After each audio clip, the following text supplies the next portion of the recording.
Yes, good morning, everyone. This is George, in Philly, and I wanted to, just do a quick recap in reference to our discussion we had the previous meeting on Sunday, and I think that part of it was relating to the concept of water, and what we wanted to do was look at it, from the origin in terms of our consciousness and awareness, as far as the Trinity. And when we talked about, the Trinity, it talked about the first aspects of looking at the waters of none. And in the waters of none, it related it to the Pangea, which is that sacred water that is matter. And when I say matter, I'm referring to the universe. And so if everything started from the origin of the Pangea, which is that substance, which is that water, then everything that manifested from that is what we all are able to see in terms of animal life, in terms of plant life, in terms of the human life. And so in looking at water, I just wanted to put it out there in the macro because a student of mine, had given me a particular, a little, not a poem, but a little memento in terms of just what he saw and what he was visioning. And he said that God sometimes take us into troubled waters, not to drown us, but to cleanse us. And so, with just something again in terms of just the visualization of what not just he wrote, but the visualization of the wavicles and the water. And so just where we are today, I think that for me, that it made me really think about cleansing. And so I just wanted to look up water in that aspect that we can see it in terms of how it's using our intuition in terms of what water really means. And so there was that point that I thought about tears of joy. I thought about tears of just, sorrow and the things that we have heard, in our lifetime. And I just thought it was something that we wanted to look into a little bit more deep, more esoterically. And so that's, the reason why I just wanted to really look at it from our experiences, and hopefully it would give us some spiritual enlightenment in terms of just where we all are. And so, again, Pastor, that was just sort of the overview, that I was, referring to in terms of what we talked about, if that helps. It does. Thank you. Any questions about that? Any questions from the previous discussions or anything for that matter?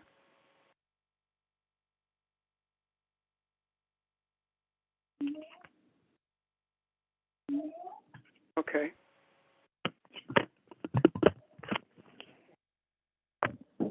I may look at water more. I saw things there.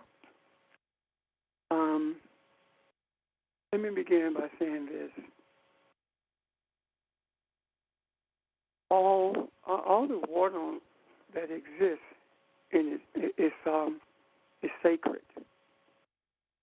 And the reason that I say that it's sacred is because there is absolutely no chance for life if there is no water. In other words,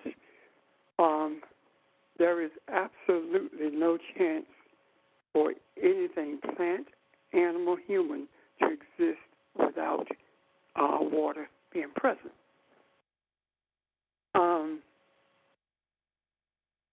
Water has always been played a major role in the life of humanity.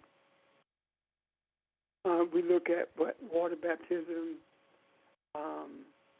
is equated to being one with the Spirit, or being spiritual, being cleansed from having a primary affinity for the material world. Water is associated with everything in our bodies. As a matter of fact, if we think about the idea that water is always vibrating, regardless of whether it is moving or it appears to be at a standstill. And the vibration of the water actually creates a dynamic that sends messages. I think it was Barbara who interjected the study that was done by the Emoto, the Japanese guy, and who did studies on water with words and how it crystallized and how the water crystals changed based upon the words that were used. And I have dealt with this in the past.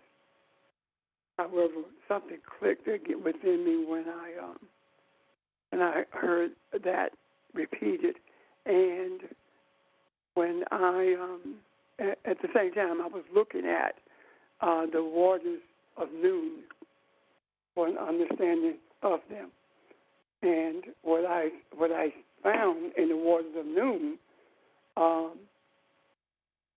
is that the waters of noon are really no different than the waters that covered the deep, or the waters that were in the beginning.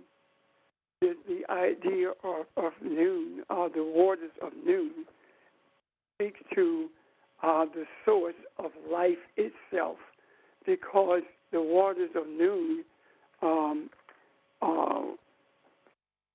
and let me back up. The water of noon. Noon is a Semitic word, Egyptian word that speaks to the same water that is in the scriptures in the beginning. This is, when we talk about the waters of noon, we're simply talking about a creation story that came from the Cushites, and this story, the creation story, predates the creation story in the Bible by at least 10,000 years. So, when we look at other religions, whether it be the holy book of what we call the Bible, or Vishnu, whether it be the holy book of Buddha, it doesn't matter. All of these religions have the same genesis, and every single one of them speak to life coming from water. And life is sustained by water. It also, all of them speaks to the chaos that's in the water. They speak to the concept of the Spirit covering the deep. Every single one of them. The only difference in them is the language, but in addition to that difference being the language, the difference to them is also the time in which they were written. Over time, they became more condensed, and seemingly they became they began to lose some of the flavor from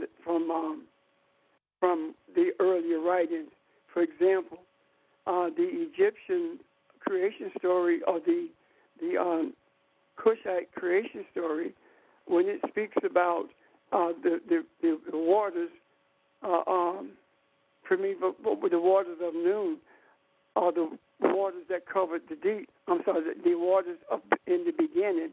When it speaks about them in the Bible, it does not give rise to names and how things were intricately created.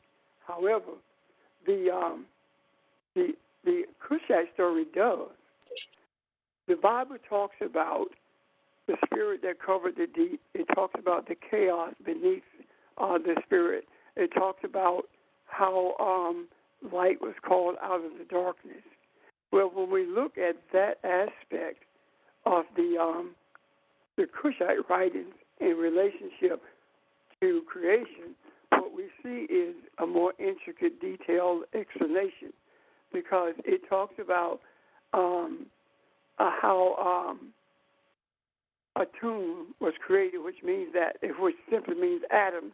It speaks to how the atoms formed and brought into existence by virtue of the energies, brought into existence everything that is. The Bible just alludes to that, but it does not speak to it in the form of different energies. Now, having said all of that, let me speak again to the idea of the waters of noon. So I will be saying the waters of noon, or I may say the waters at creation. Both of them are exactly the same thing. What intrigues me about water so much, is that water is the source of all of our desires, the source of all our memories. Why do I say that? Because the waters in the beginning were chaotic. They were so chaotic until there was no form to them. And what happened is the light was called out of the darkness, and that is also speaking to what came out of the waters. And what I saw in that is the reality that our brain sits in a body of water. And with our brain being covered by water, that means that when we think, we are sending energy from our brain into the waters that covers our brain. So, if you think something negative, if you look at the crystallized water, if you think something negative, if you say something negative, then the water crystal changes immediately. If you think something positive, the crystals also change. However, they change to a different form. They have a clearer form, a clearer order to them, and they are the result of what we feel as emotions. What I'm saying is this: if you get angry, anger influences your nervous system, and the answer to anger is compassion. If you are angry, you feel it in your body. Why do you feel it in your body? If you are happy, why is it that your body experiences it? Why? Because of the vibration of the thoughts or of the words that you spoke or that someone spoke to you. It vibrates throughout your body.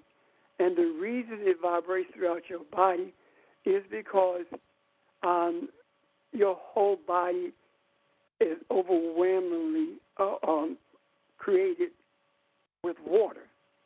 Well over 90% of our body is water. There are 108 elements in the body, but there are 188 elements known to man, rather, the majority of which are found in the human body. And the water vibrates through these elements, and that's where our emotions, our feelings come from. When we think, if I say to you that you're stupid and you get upset by it, you feel it in your stomach, or you feel it within the core of your body. and that is because of how the water vibrates. That's the rhythm of the water. When you experience that, it throws you out of rhythm with the universe, and you have a choice.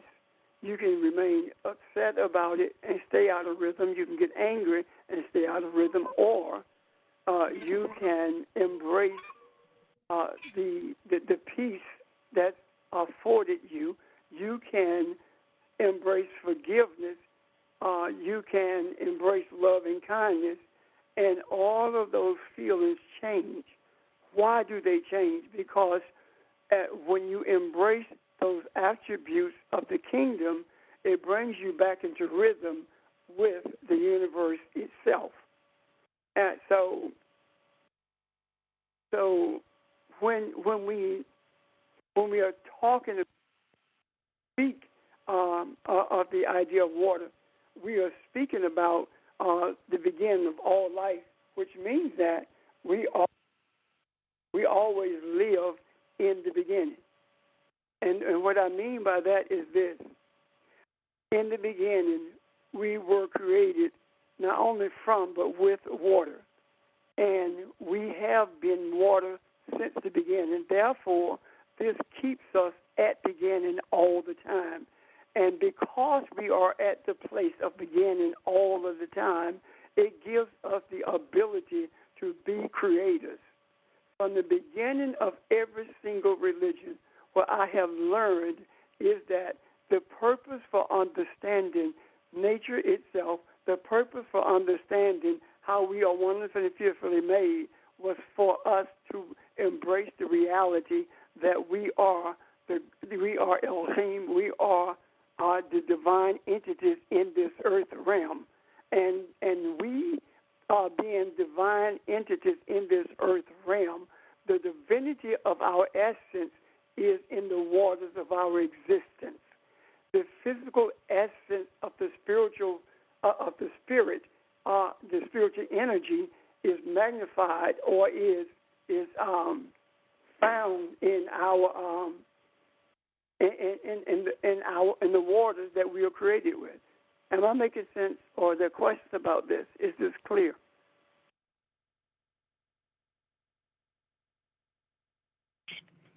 Yeah. So not only does the vibration and the frequency that we have based on our thoughts affect our internal body, but because we breathe in and we breathe out, and we are one with the universe, our thoughts and their frequencies, whatever they are, whether there are frequencies and vibrations attached to each type of thought, those affect not only us internally, but the universe that we live in, the external as well. Is that accurate? Yes. Yes. See, it is not virtually, it is totally impossible for anything to take place within our bodies. It is impossible for it to take place and not have some type of effect externally, because we are always exuding energy as well as absorbing energy. The question is, what type of energies are we exuding, and what type of energies are we absorbing? We can absorb the energy of anger and transform it into the energy of compassion. That's the creativity that we were born with, that we are created with. Does that make sense?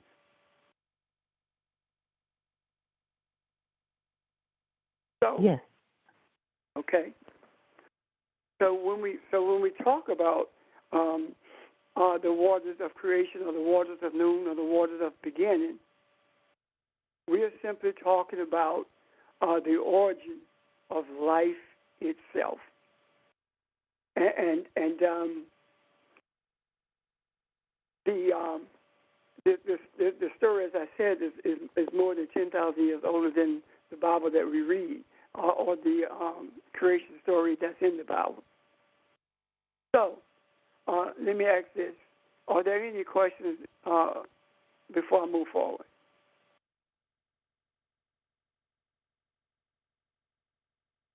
Okay. Let me ask this. Are you understanding this? We're I have a understanding it. I'm sorry. Go ahead. Go ahead. So if water has always been here, and you say we are like water, so have we always been here? It's just that with another consciousness? Water, I did not say water always been here. I said water was in the beginning. This is what I'm talking about. The beginning of the earth did not have water. The beginnings of the earth was a ball of energy that was too hot to support life. And there were, the scientists call them atoms of, there were, what are those things? Comets. There was solid ice. And it was the heat of the earth and the sun that melted that and caused the earth to cool. And because of these waters in the earth, we were created from that, which means that we existed in the universe before we existed on the earth. Does that make sense to you, Evan? Yes. Yes. And to carry it a step further, all I'm saying in scientific terms is that before we existed in this bodily form in the earth, we existed as energy with the Creator in the universe with a boom. And we must understand that being created, being with a womb prior to coming into this earth speaks volumes to us. Why? Because when we think about it, we think about the Creator. We think about a womb. When we think about a womb, what are we saying? We're saying universe. We're saying mother, father. We're saying a womb and a seed. Vibration is energy. Energy is life, and life equals memory. We were brought into existence by an intelligence, by a creator who was not created. The one who created everything that is was not created. Yet it gave birth. It was never born. It produced everything that is, but it was never produced. It has always been. So if it has always been, we have always existed as well. It's simply that a material world was brought into existence so that we could be actively the image and likeness of that which created us. Even when we look at, it says, and God created the heavens and the earth, Elohim created the heavens and the earth. When we look at that particular statement, and we look at it from the origin of the creation story, what we see is that the Cushite said that Atum it existed in all things, and because of the vibration and the divine utterances, everything was brought into being. Well, the word Atum is Adam, Atom. However, the Adam that's spoken of in the scriptures is Adam, which means that an energy force through which divinity flows. So we have always existed in that way, Emma. Does that make sense? Yes. Thank you. You're welcome, dear. Any other questions? Because I really believe that the clarity of what has been taught needs to be embraced, or we need to ask questions because of where it is carrying us. This is helping us to understand how we were wonderfully and fearfully made. It's helping us to understand not just our existence, but the essence of our existence. It's also showing us the purpose for our existence in this form. Any questions about that? Pastor, I don't have a question, but I just wanted to relate to the scripture, that you mentioned in Genesis chapter 1, verse 2. But it says, and the Spirit of God was moving over the surface of the waters. And when we talk about spirit, it is stated that by the theologian that if God is spirit, the spirit can never be destroyed, never created, always was, always has been, always will be, moving in a form and not a form. But if we look at it in terms of science, or we talk about the quantum physics, they say that energy can never be destroyed, never created, always was, always is, always has been, moving in form and out of form. So when we talk about the Spirit of God moving over the surface, when we talk about what existed before began, are we referring to, the Spirit, that we are, as Elohim? Does that reflect or speak on that in that way? Okay. Thank you, sir. The energy, when we talk about the spirit that covers the deep, that is a type of energy that was released by the everlasting one, by our Creator, by the Creator of everything that is. We have referenced, according to the sages, we reference that as being Ensoth, or the unspeakable name. However, that same structure comes from the Cushite creation story as well. It's called Nether-Nu, and Nether-Nu means the one, or it speaks to the divine intelligence that brought everything into existence. Now, what am I saying? If I am a whole entity and I want to bring into existence something that resembles me, but is not me, then the seed that comes from me enters the womb and joins with an egg, and here we are. We have brought into existence something that is not me. Yet, it has the DNA that I have, but it's not me. So if we can take that and look at our Creator and look at the energy force that it is and see that it brought into existence something that was it but wasn't it, meaning that it brought into existence an energy force that we call Elohim in the Hebrew, that we call Allah in the Arab. And that being the energy force in the Cushite Nether-Nu, the energy force brought into being everything that is, and it created everything that is from the waters that it covered. So what I'm saying in essence is that the water that was brought into this earth was brought into this earth for the purpose of bringing us into existence.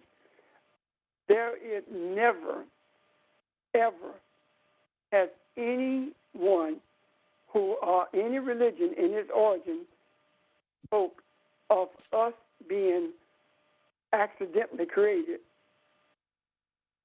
until scientists began to look at the human and to look at it in relationship to the earth and water, and said that we came from an amoeba and so on, and you've heard the story. Every single religion on the face of the earth before it came in contact with Europeans recognized the exact same thing, that the divine intelligence brought us into existence for a divine purpose. Every single religion.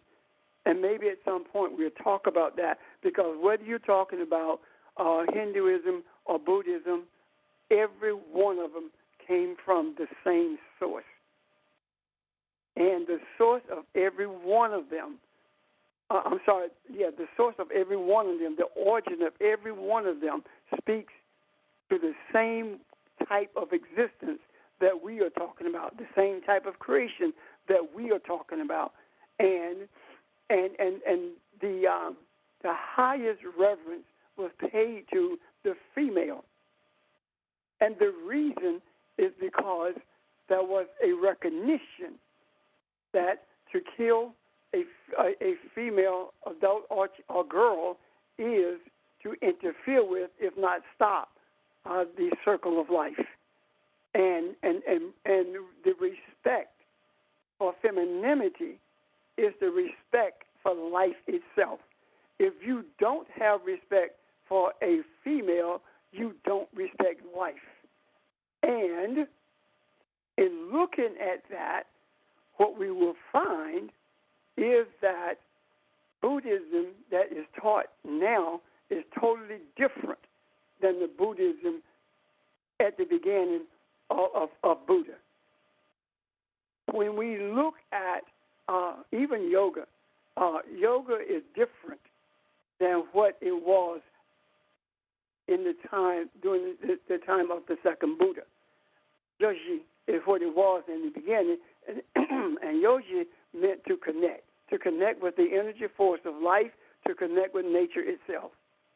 So what we are seeing, what we are being shown, is that there has been a tapestry woven around the world, and that tapestry was put together by the Kushites, and the way it was brought into existence is by virtue of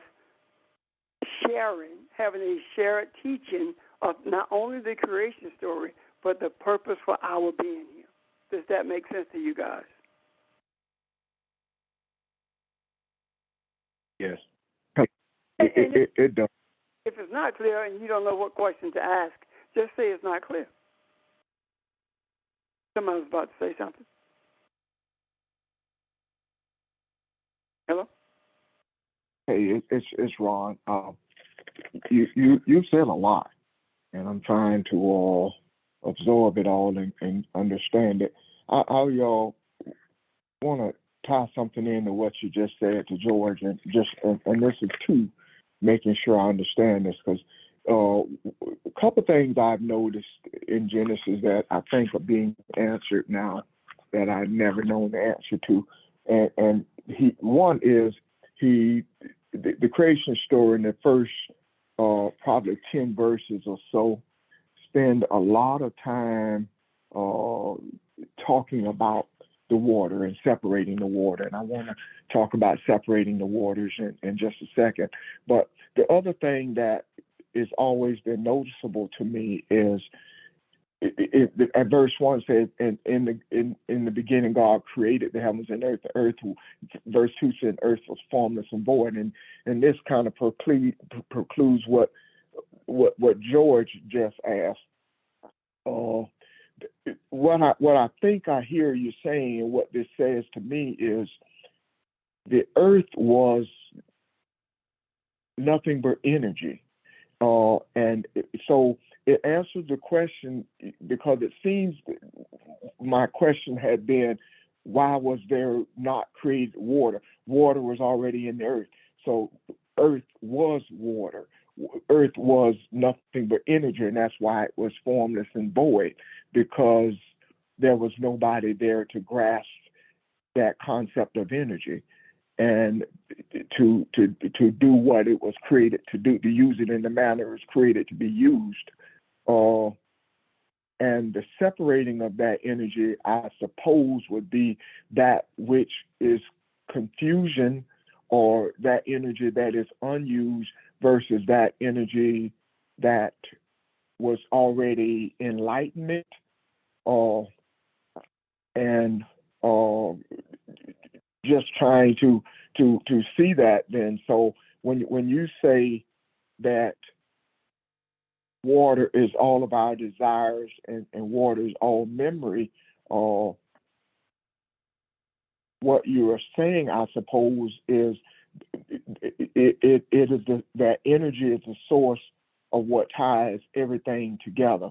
So because of water, there is no such thing as time if we grasp that concept, because it is all one, and it becomes here and now as you grasp that.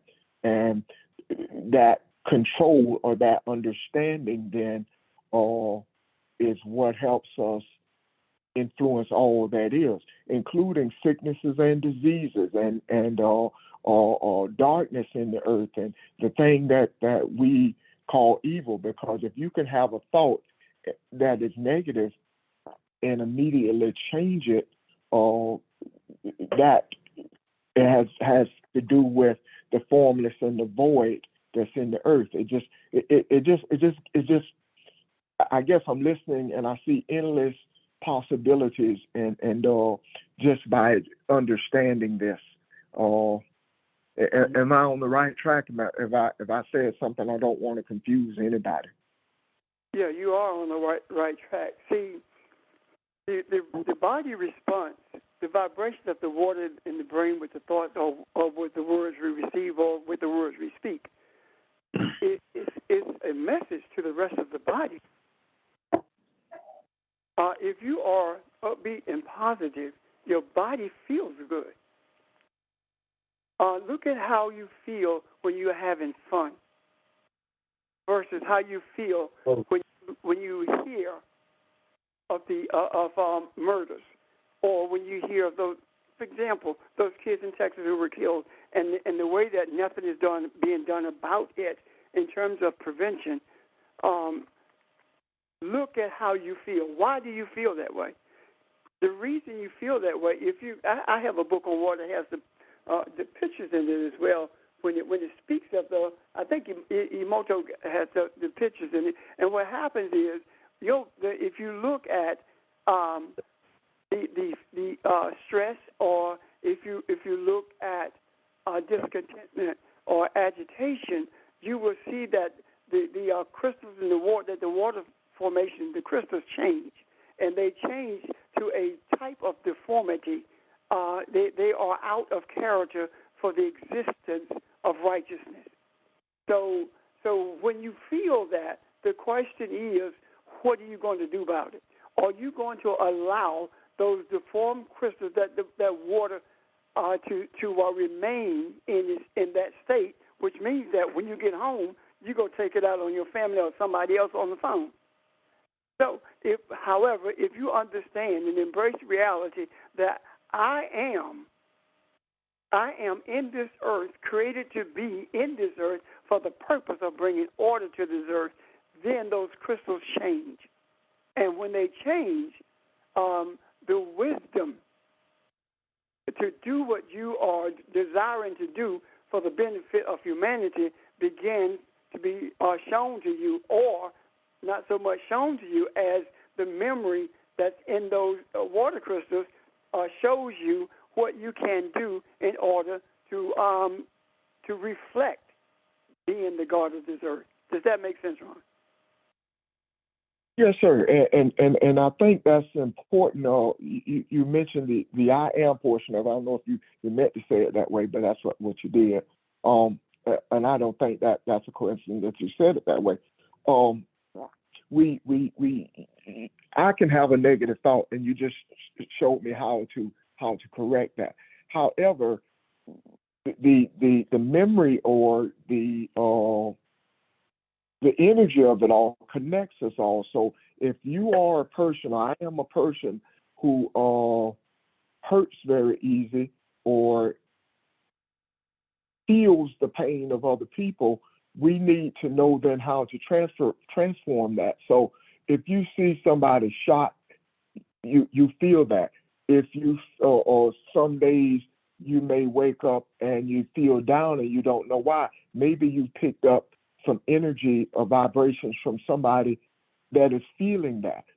And so all of that, then what you're saying is we need to know or in experiencing that, how to transform it and turn that into something positive. Because if we are all one and we all feel share that same energy, sometimes those thoughts and feelings you have may not quite be your own, but you've taken them on because of who you are. You're absolutely right. It's just, what I see in that is this. You feel something, you don't know where it came from. And I'll give you an example. Evelyn talks about all the time how she cries and does not know why. But she feels something. Well, this is it. If you are experiencing that, and you understand who you are picking up the energy. You are absorbing the energy that's troubling someone. So when you remember who you are and you bring order to those deformed crystals, for lack of a better word, when you bring those under the righteousness that you are, then that transformation takes place in you, meaning that you don't feel that burden anymore, and the person from whom you have absorbed that energy experience the same thing, because now you are sending that same energy that you transformed to that person without you even knowing it. Does that make sense? Yes. So Yes. we in essence are transformers then. Yes. That we absorb so much, and a lot of that is negative. But the transformational part of us is understanding that we have a memory which connects us and which binds us to what and who we are, that energetic part of who we are before we came into being, before we became physical beings. It's that energy that allows us oneness and allows us to be in rhythm with creation itself before it had a form. And so that's what we are. That's what the memory part of it for us is. That the memory of the water within us is that which was created before we ever became physical beings. Is that accurate? Yes. Let me give you an example that just came to me. Suppose that the reason the Dogon saw Sirius 2 or knew it existed and could map the universe, suppose the reason they are able to do that is because of the memory that their energy has of what was before humans were. Does that make sense? Do you understand what I'm saying? The supposition? Yeah. So that memory is in the water. And when we speak of knowing ourselves, we are speaking of listening to the rhythm of the waters that we are created with, so that we can hear, so that we can see everything that we need to for the purpose of bringing humanity to a place of harmony.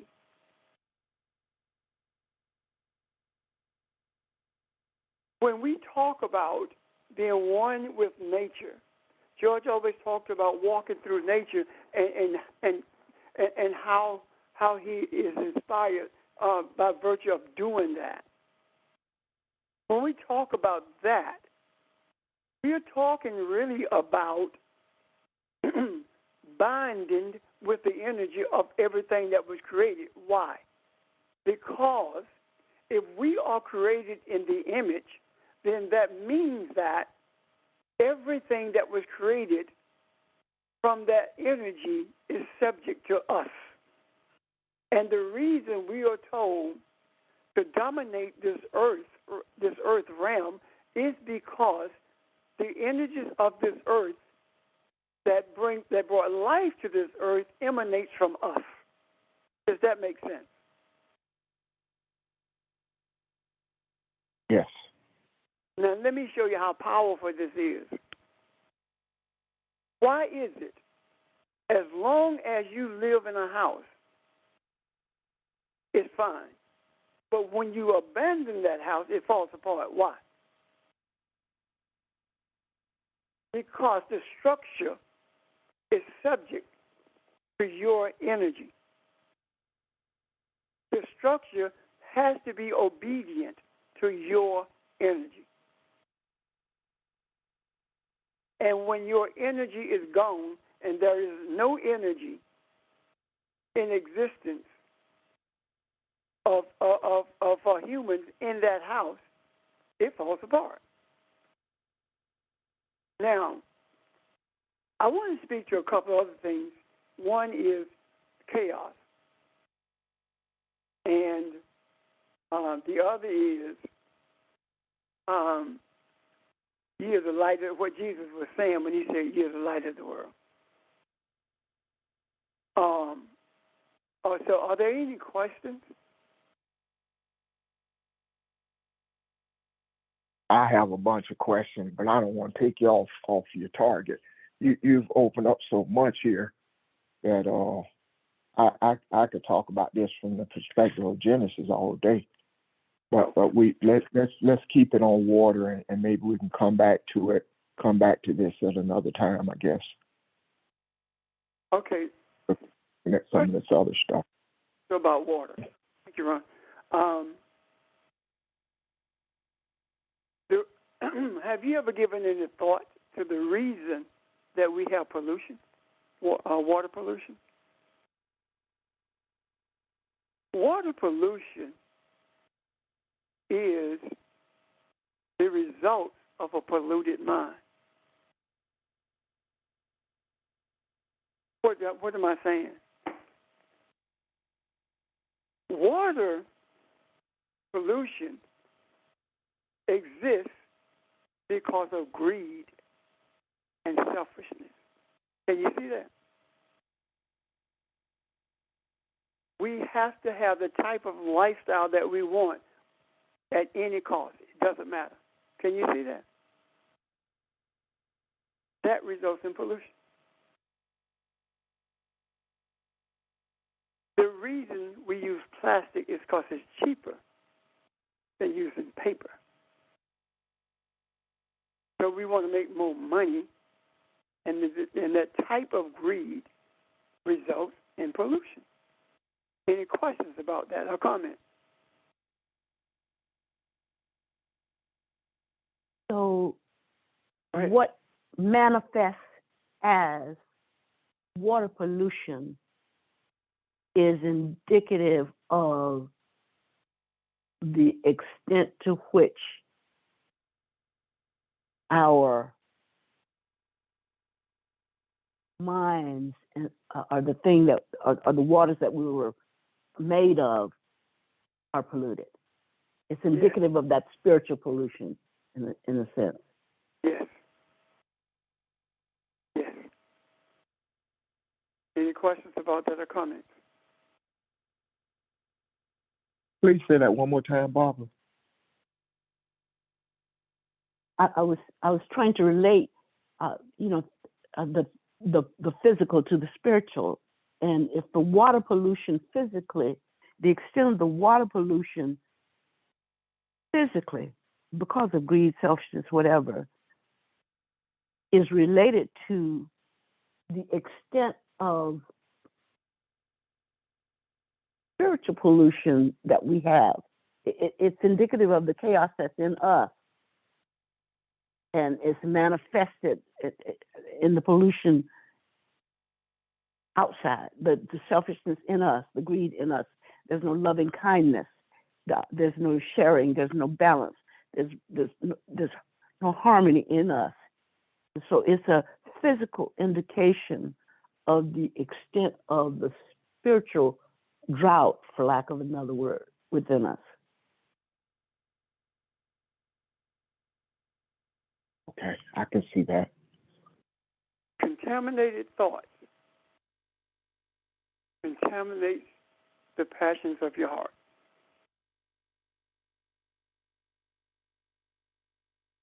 What is a contaminated thought? Anything that is adverse to loving kindness, to the harmony of humanity.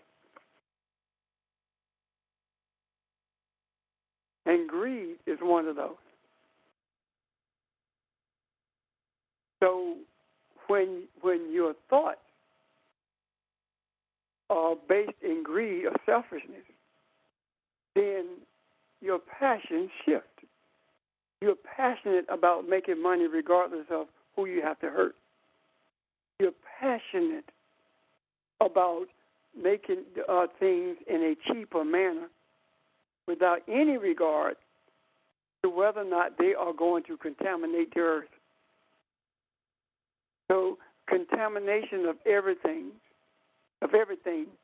starts with a contaminated thought.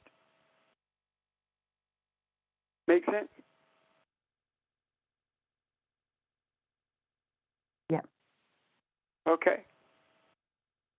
Now, Jesus made a statement.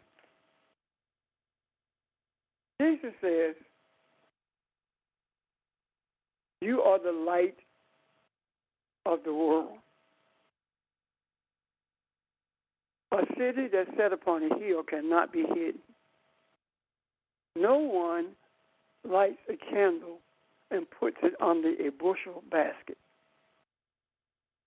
Then Jesus goes on to talk about the work that we do when we let our light shine, glorifies the Father.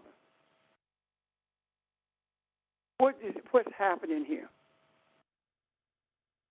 Jesus, an African, a descendant of the Cushites, a descendant of the Adites, excuse me, Jesus was speaking to an African audience. And Jesus says, and if I may paraphrase it, Jesus says, African, you are the light, you're the enlightenment for this entire world. Regardless of the diversity, you are its enlightenment. You are no different than a city that's sitting on a hill. Regardless of what you go through, regardless of how hard men try to hide you by virtue of extinguishing you from this earth or treating you as if you don't exist, you cannot be hidden because you are the light. They cannot remove you from sight. That is why your genes are so strong. You might not see me, but you see the results of me having been there. Jesus is saying that because you are this and because you cannot be extinguished, you cannot be hidden, you cannot be ignored, you must continue to function the way you were created to function, and that is being the enlightenment for this entire world. Anything less than that is either fear, lack of understanding, or lack of knowing who you are. Makes sense? Questions, comments, especially about that verse?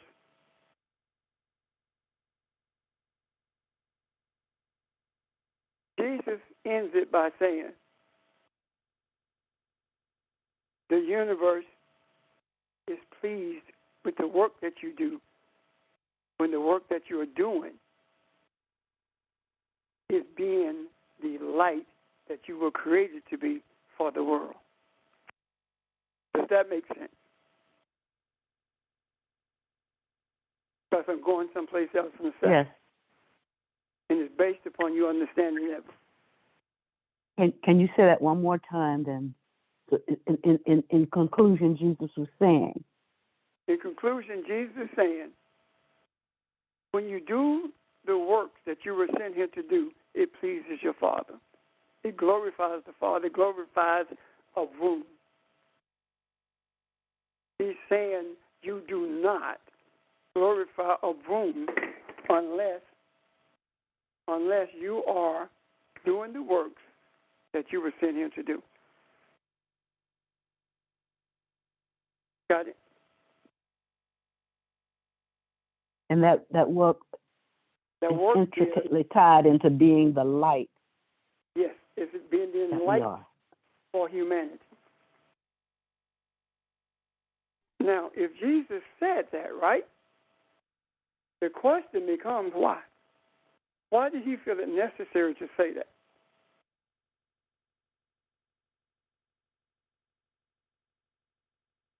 Jesus was very much aware of the racism that existed even in the time that he walked this earth. Jesus experienced the efforts of the Romans, of the Greeks, of all of those who had invaded from Europe. Jesus experienced their efforts to create a state of non-existence for him and everyone who looked like him. So Jesus is saying the responsibility for bringing order to the chaos is your burden to bear. It can be a burden or it can be a glorious opportunity. It's a burden when we allow religion to guide us. It is a golden opportunity when we are guided by the Spirit that covered the deep. Makes sense? So, if for understanding's sake, if Elohim created everything out of chaos, and we are the image of Elohim, then in order for us to be creative, we have to have chaos in order to create. Does that make sense to you guys? Yeah. You're going to make me say, help me somebody. Would you repeat that one more time, please? If everything that was created by Elohim was created out of chaos, then in order for us to create, we must have chaos to create, to be creative, right? I mean, does that not make sense to you? It does. I like to think of it in another way, though. If the world, if I have a closet full of blocks with the letters on them, A, B, C, D, E, F, G, and I have them in this big bag, and you open that bag and you don't know how to make words, to you it does seem chaotic. It looks like just some symbols on some blocks. But I guess the word chaos to me is what's throwing me a little bit, because if I figure out how to use those blocks to make words, I can show others how to do so.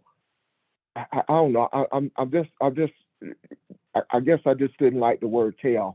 I guess confusion and chaos is pretty much the same thing. Okay, I'm going to show you what I'm talking about, and then I hope that you will see the reason I use the word chaos, which is very strong. Okay? Okay. If the Creator brought everything out of chaos, then the chaos that we are experiencing is the substance for us to bring order. Chaos is the seed of order.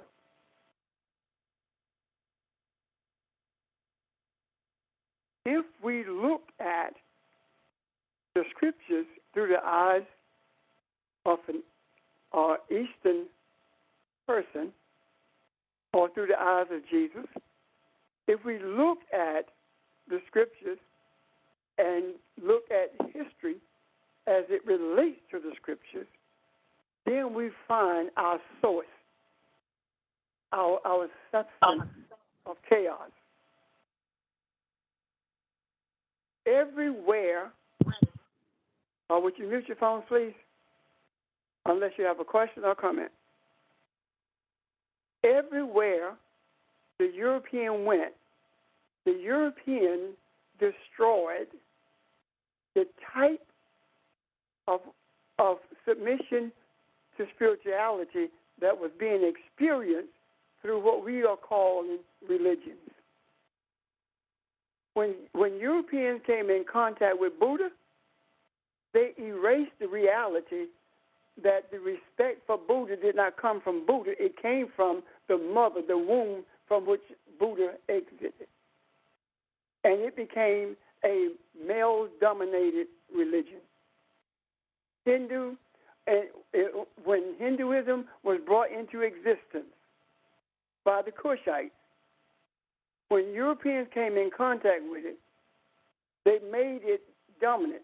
Before Europeans, 98% of all the gods in India were feminine. And I don't mean gods in terms of them worshiping individual gods. That's a system that is not that much different than our system, and it needs explanation later on. But that's not my point today. Every group of people who came into existence with the Europeans, their communities, their countries, their everything ended in chaos. When we look closely at the invasion of Northern Africa and the affinity that Europeans and Asians had for chaos, we will quickly see that they are the ones who actually distorted religious systems.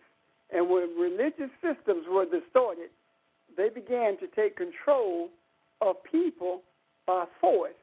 And the reason it was so easily done is because the people were the essence of loving kindness. Now, if we fast forward to today, who is it that's creating the chaos, not just in this country, but worldwide? So the substance of our creating is that chaos. And if we are to create as did our Creator, then we bring order to that chaos. And we bring that order by recognizing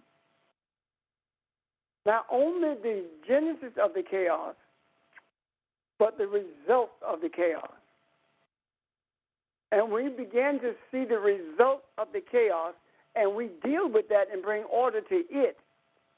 Then we bring order to the genesis of that chaos as well. And we do not do it by force. We do it by the spoken word. And if we look at that spoken word, what we see is that the word is not the logos only. That is not just a word. It speaks to creativity, because every single word that we speak is pregnant with creativity. Every sentence, every thought, is created. It has creativity, and it creates something. And when we make efforts to become part of the system of chaos, then we become a part of that chaos. We become complicit in that chaos. And the way that the scriptures are taught, i.e. Christianity or Islam for that matter, the way they are taught in a manner that perpetuates this chaos, because when everyone else is in the throes of chaos, then everything is stolen from them with ease. Does that make sense? Does that help you see what I'm trying to say, Ron? Yes, sir. I understand. Now, seriously, I sound like you have a I question. do. I do. I'm still just pondering. A lot's been said. I'm just kind of I'm not jotting finished. some stuff. Yeah. I'm almost Okay. finished. Okay. Question.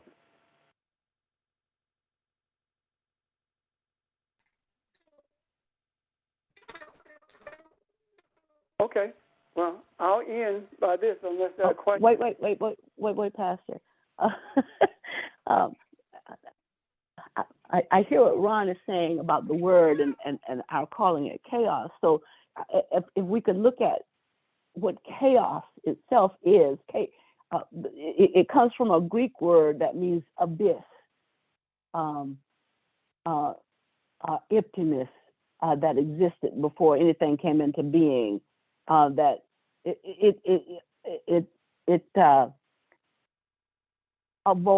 void. It's a gaping void. It's an immeasurable space. Now, when I look at that way, that immeasurable space, although there is no space in spiritual things, gives opportunity for immeasurable opportunities for order. In other words, just like we were talking about, the pollution, the external pollution is a mirror to internally what's going on. The chaos, to me, is a mirror for what could be, what can be created. Out of the confusion, what is the order that can be brought out of that confusion? Order such that no longer, not only am I confused, but other folk are confused. So out of that chaos, and what I hear you saying is the chaos is the seed. It is the stuff that we use to create the order. If there were no chaos, if there were no emptiness, no abyss, no confusion, what would we need to order? Everything would already be in rhythm with the universe. So the chaos is that which is out of sync with, out of rhythm with the universe, whatever it is, whether it's thoughts of selfishness or barbaric animalism or whatever it is not synced up, not in frequency with, not in rhythm with the universe. And that's the way I look at chaos. And what you have said is exactly what I meant. Think about this. We are, at this very moment, because of our desires, we are the spirit that covers the deep, that covers the waters of chaos. In beginning, it was the spirit that hovered over it, was it not? We are that hovering spirit now. The question is, are we going to hover and allow the chaos to continue, or are we going to bring enlightenment to the chaos? And the waters that we are hovering over are European. Keep in mind, well over 90% of us is water, of the body is water. That's the water that we hover over. And out of that water, we must bring order. And the order that we bring does not come from shaking someone physically. It comes from shaking them spiritually. And the shaking of them spiritually comes from the words that we speak. That is the reason it is said that life and death is in the tongue. That has nothing to do with your physical body dying or living. The life of which it speaks is the life that gives enlightenment to humanity so it can become human. Or we can revert to the words that we have spoken and they become death. And as a result of that, attitudes are animalistic as opposed to being righteous. Does that make sense? Yes. Thank you. Okay. Yes. So, everything that is beneficial to humanity comes out of darkness. The seed and the egg is in the womb, is in a place of darkness, and it is surrounded by what? Amniotic fluid, which is water. And out from that water in the darkness comes a life, a physical body into the light. So, in that regard, it is no different than the light being called out of the darkness.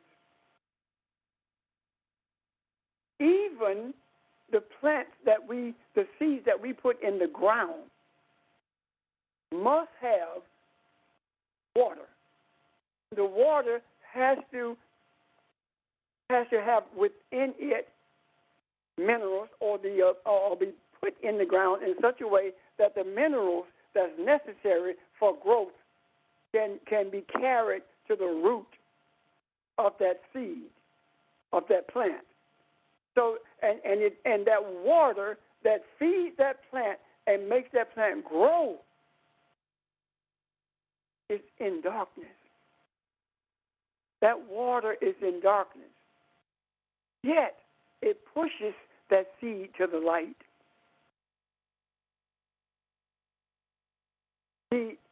The power of the seed can be seen if you think about, you could put an acorn in your pocket and you are walking around with an oak tree in your pocket.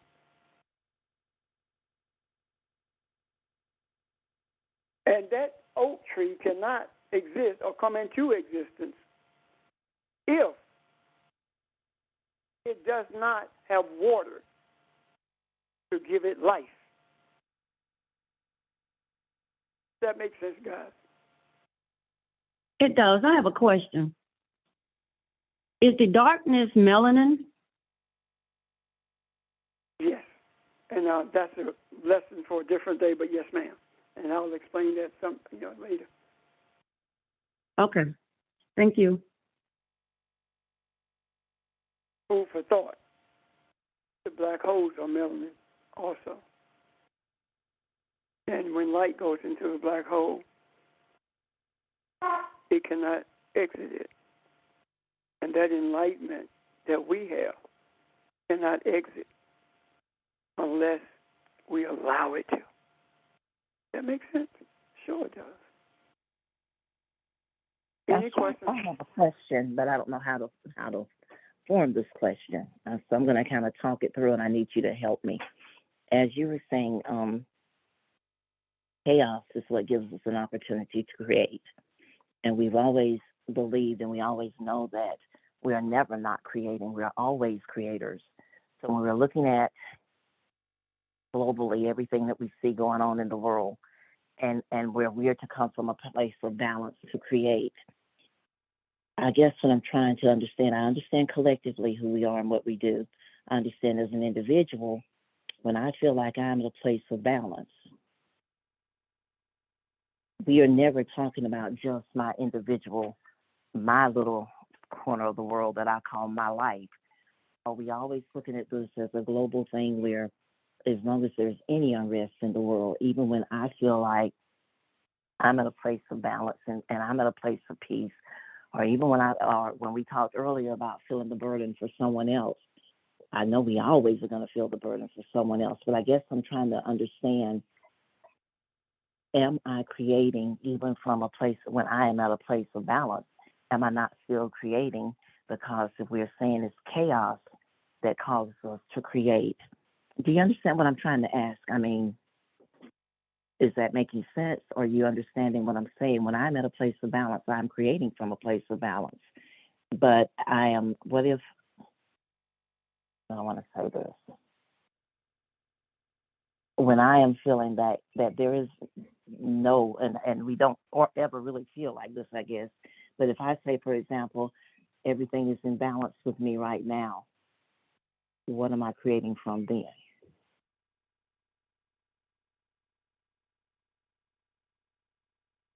I think you're still absorbing energy, Kathy, even if you're creating from a space of it, you're still absorbing energy. And all of that energy out there is not balanced. And so even from your place of balance, you're able to give that energy positive form, if you will, for lack of another word. So you still have all of that is seed.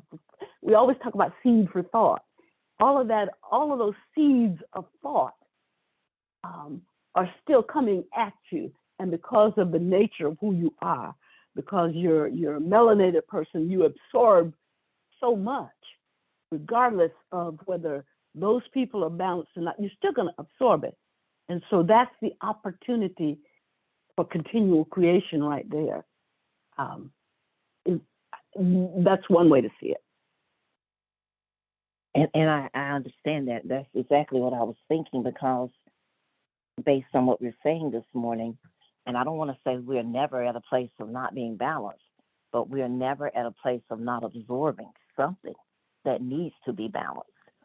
And so I wanted to put that out there because I wanted to make certain that we understood and that I'm seeing it right. I hope I'm seeing it the right way, that there is never a time when we're not absorbing something, which makes us creators all the time, if I'm saying it the right way. Our response to what we absorb is what determines whether we're creating righteously or unrighteously.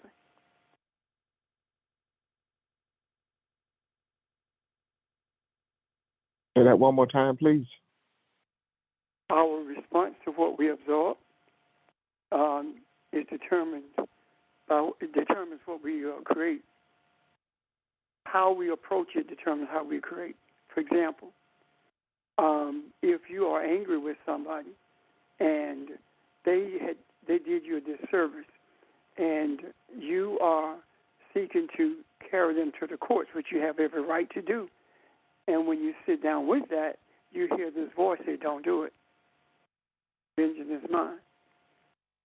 Now the question becomes, am I going to repurpose this energy that I have felt or received from this person who did me a disservice? Or am I going to repurpose that energy by listening to this voice that tells me not to do it? Because when you hear that voice is simply telling you, you are seeking vengeance. That's my job. That makes sense, Ron? Yes, sir. It does. Okay.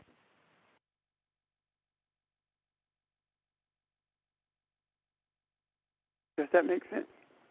Are you muted? Are you asking me? Yeah. Yeah, it makes sense. I was just trying to look at when I feel like I'm in a place of balance, my job isn't finished. Because even from my place of balance, as long as there's unbalance in the world, I am my brother's keeper. So I can't just say all is right with my world and think I'm okay. Right. It never ends. And that's why we have to realize that's why we are always creators, because there's always chaos for us to create from. And I wanted to make certain I was seeing that right, because it's never just about me and my household. We're blessed. And I'm using that term loosely. You know what I mean by that. And then I say, okay, so I'm good. I can't turn a blind eye to everything that's going on around us in this world. The chaos is swirling, because we have to be alert, be vigilant, always be alert. The scripture tells us that. And so we have to remember you are always creating from that. The way you said it this morning was just awesome, because from that chaos, that is what's causing me to always desire to create. To create what? Peace, harmony, love, and kindness. And as a result of that, that brings balance to that swirling energy. So I just wanted to make certain I was seeing it right. So thank you. You're welcome. See, if we think that because I'm in balance, everything is fine with me, that's the end, then we're totally out of balance. Because as you said, we are our brother's keeper. So, I think that's really impossible, though. Both of those things can't be possible. You cannot desire to be loved and peace and forgiveness and see yourself totally in balance. One is a selfish thought and one is a totally unselfish thought.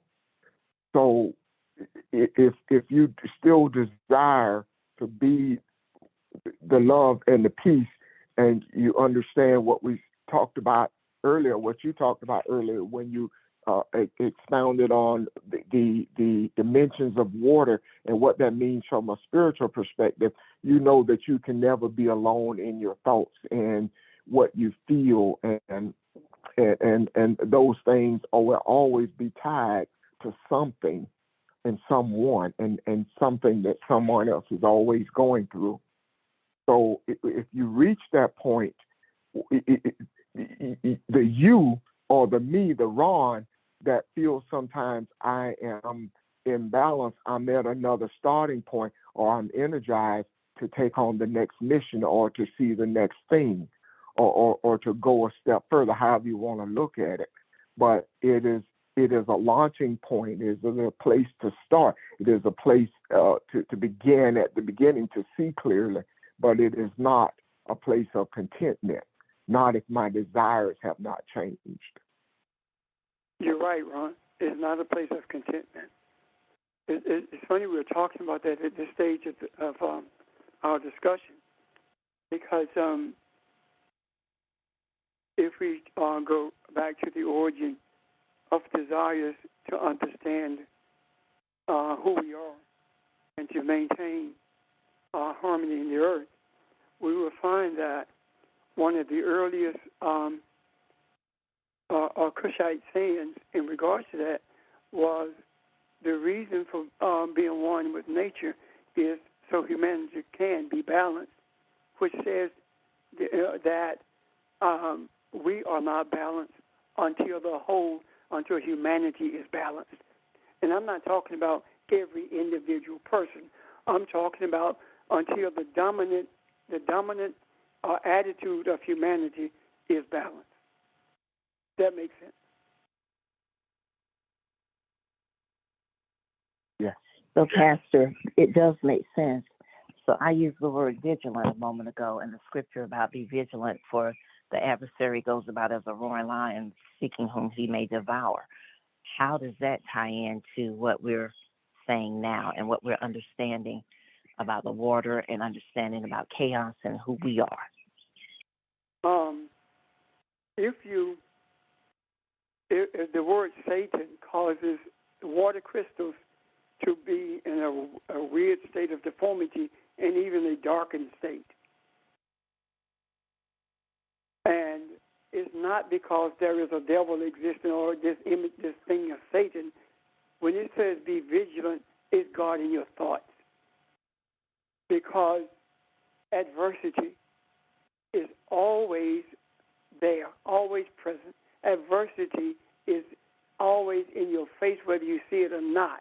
And it's up to you to bring order to that adversity rather than to get caught up in it. Does that make sense? Yes.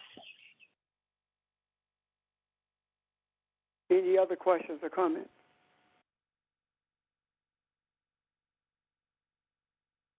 I'm going to ask you to do something. I'm going to ask you, when you get on the phone, or when you get on Zoom, I should say, I want you to have a paper and pencil with you. And the reason is because I want you to jot down any question that you have.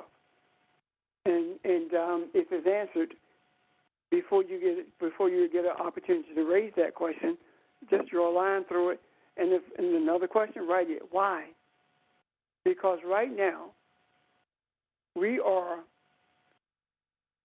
being hurled, we are at supersonic speed moving through the earth to a place of balance.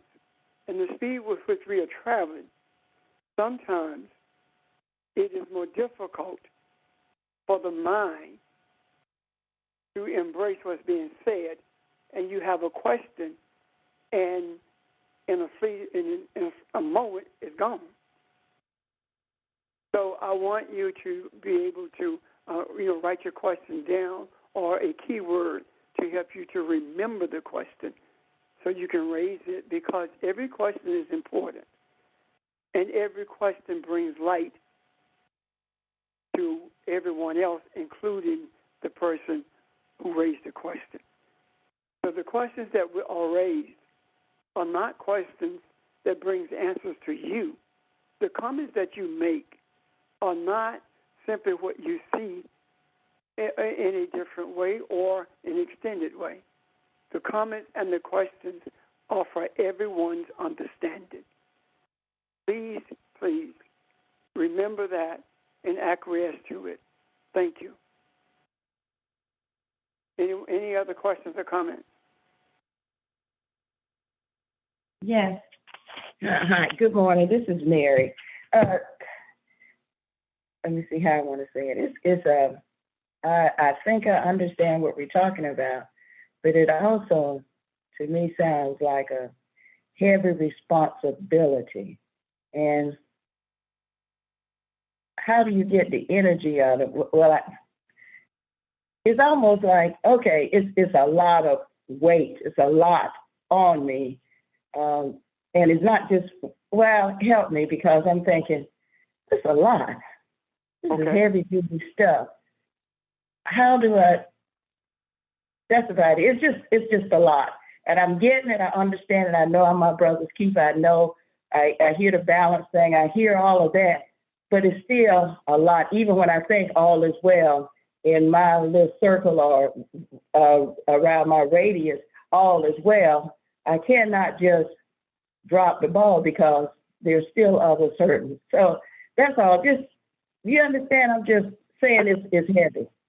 It ain't easy, it's my brother. He ain't heavy, it's my brother, so help me. Okay, first of all, the reason it's a heavy lift is because we are accustomed to lifting with something that doesn't exist, and that's the type of Christianity or the words from the scriptures that we have been taught that were wrong. So what we are actually doing is trying to lift an elephant with thread, with one strand of thread. However, Jesus said to us, why don't you come to me? Because my burden is light. Jesus is saying, understand what I'm teaching you, embrace it. And the burden that appears to be heavy to you, you will see that is light. Why? Because I don't have to spend all my life on my knees praying for something from a God that does not live within me, expecting something external to change what I am supposed to be changing. That's what makes it a heavy lift. However, if I have a desire for racism to end, and by embracing what Jesus taught, I am shown that you can't end that I can't end racism. The only one who can do it is the one who perpetuated it, the one who embraced it, the one in whom it is embedded. So how do I do that? That's not a heavy lift. The depth of my desire will bring us to a place where we see the exposure of racism in every ugly way possible, and that in itself causes those who are racist, even if they don't know it, to take inventory of themselves. And all I did was have a desire for this to take place, rather than on my knees trying to change it, or marching trying to change it, or trying to change a law to make sure that racism ends, when racism is a spiritual thing and not a legal thing that can be changed by a pen and paper. So the burden, Mary, is based upon us understanding who we are and the functionality of who we are spiritually. We function spiritually. We do not function legalistically in terms of expecting the government to change things. Does that make sense to you, Mary? Or does that help you? Yeah, that helps. Yes, that helps because I'm thinking about it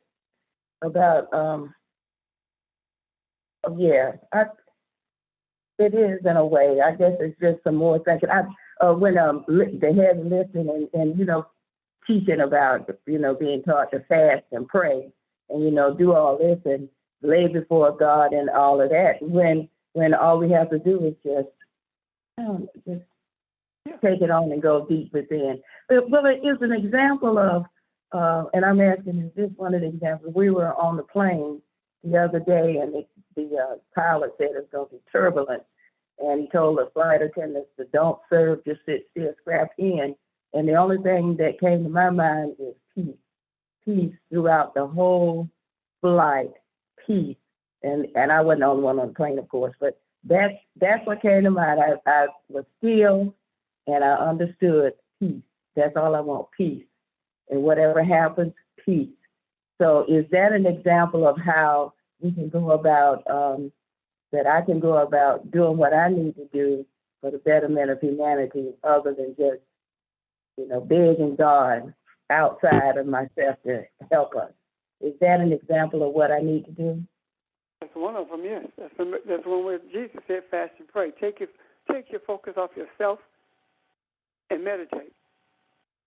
Focus on what's real. Focus on what's right. Yeah. Okay. I'm getting there. Thank you. All of us trying to get there too, Mary. Okay. Pastor, that's something, Any other? as we speak, on the subject, of the nun, or talking about the eternal waters and the sacredness of water, I just like to, read something that I think has helped me, and maybe, Mary, this might, just again give some spiritual enlightenment in terms of where we all are. But it says the act of creating drops of water gives each drop a special purpose. And it speaks of it in an analogy in terms of thinking of a vast ocean. And it says, within the endless waters, there is a force that separates the ocean into drops of water. And it says, each drop of water is made up of the ocean, and the ocean is present in each drop. As the force that separates the universal ocean, the feminine wombed egg, into drops of water is called the masculine seed panspermia. And again, as I mentioned, it says the act of creating drops of water gives each drop a special purpose. And this purpose is to uniquely designate it to perform a specific task. And each specific task is an individual organic soul. And here's, the bottom line for me, the force that keeps all drops of water connected within the great ocean is spirit. So, and summarizing that for me is like, all of us, have a special purpose, and we all are connected in terms of coming into this, being a part of this vast ocean. So I think that our energy flows, as we have heard and said, as our energy flows, as our attention goes. So I believe that it's all in the water. And so, again, the burdens that we all have, I come to realize that each drop has a specific purpose, but the purpose is that we all are one yet many, and healing takes place because we are our brother's keeper. So I just wanted to share, that analogy, in terms of just how we all are part of that ocean, being specific drops at that resonate pass. I'm done. Hopefully that's helpful. Yeah, Yeah, that is helpful because, thinking I'm responsible for everything, and just knowing that I have a specific purpose. And if I fulfill my purpose, if all of us fulfill our purpose as the drops of the ocean, then we'll all become one ocean, getting together and making a difference. So that's a whole lot more. I can swallow that a whole lot better. Thank you. You're welcome. That's an example of what I was saying. Comments and questions are not just for us individually. It's for understanding for all of us. Thank you. There are some other things, but we said a lot today. Thank you for your questions, your comments. Thank you for listening, embracing. And if there are any questions that you may have at the end of our discussion, I would ask you to make note and tomorrow raise those questions, and we will proceed from there, because I do not think that we are finished in terms of the sacredness, rather, of water itself. So you guys have a great afternoon, and we will be together again tomorrow at 11 o'clock. Thank you. Bye for now. Thank you. Thank you. Bye. Thank you. Welcome.